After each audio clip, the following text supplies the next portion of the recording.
Friend, आज मैं आप लोग को पढ़ाऊंगी भारत का सांसद कि भारत का सांसद कैसे बना, किसको किसको मिला के ये भारत का सांसद बना है।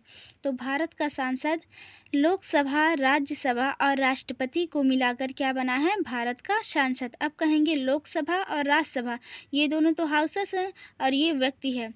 तो हाँ, लोकसभा और राज्यसभा ये दोनों हाउसेस से ये व्यक्ति है, तो ये तीनों को मिलाकर क्या बना है, भारत का सांसद।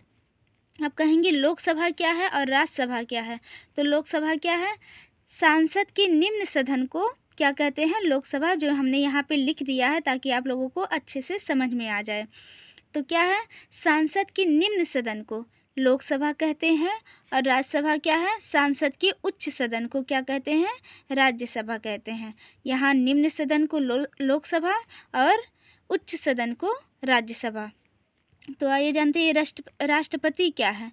तो ये राष्ट्रपति ये देश के मुखिया होते हैं, ये भारत के महामहिम होते हैं, ये राष्ट्रपति होते हैं। अब बात करें कि लोकसभा, सबसे पहले जानेंगे कि लोकसभा क्या है। तो लोकसभा में इसका कार्यकाल कितना होता है। तो लोकसभा का कार्यकाल यहाँ पे हमने लिख दिया है, लोकसभा का कार्यकाल 5 वर्ष होता है। लोकसभा का कार्यकाल क्या है, ये 5 वर्ष होता है। अब कहेंगे कि सदस्यों का निर्वाचन कौन करता है। लोकसभा, यहाँ पे देखिए मैंने डैश दिया है ताकि बार बार लिखना ना पड़े। लोकसभा के सदस्यों का निर्वाचन कौन करता है। तो लोकसभा के सदस्यों का निर्वाचन जनता के द्वारा होता है। लोकसभा के सदस्यों का निर्वाचन किसके द्वारा होता है, तो जनता के द्वारा होता है।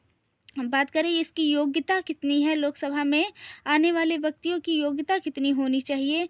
तो वो होनी चाहिए क्या है, भारत का नागरिक होना चाहिए और न्यूनतम आयु उनकी कितनी होनी चाहिए, 25 वर्ष। न्यूनतम आयु उनकी कितनी होनी चाहिए, 25 वर्ष होनी चाहिए, तब वो क्या करते हैं, लोकसभा में जाने योग्य रहेंगे। अब लोकसभा की बात करें कि लोकसभा की सीटें की संख्या कितनी होती है, कि इसमें सीट कितनी होती है। तो इसमें सीटों की संख्या कितनी होती है, तो 545 इसमें सीट की संख्या होती है। अब लोकसभा का वर्णन, लोकसभा है जिसका वर्णन किस अनुच्छेद द्वारा किया गया है।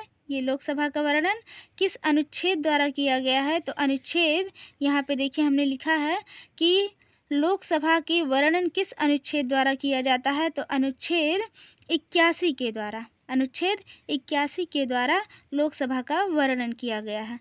अब इसका कार्यकाल कितना है, ये 5 वर्ष होता है। इसका कार्यकाल कितना होता है, 5 वर्ष होता है। तो यहाँ तक आप लोगों को समझ में आ गया होगा। आगे मैं अगली वीडियो में बताऊँगी।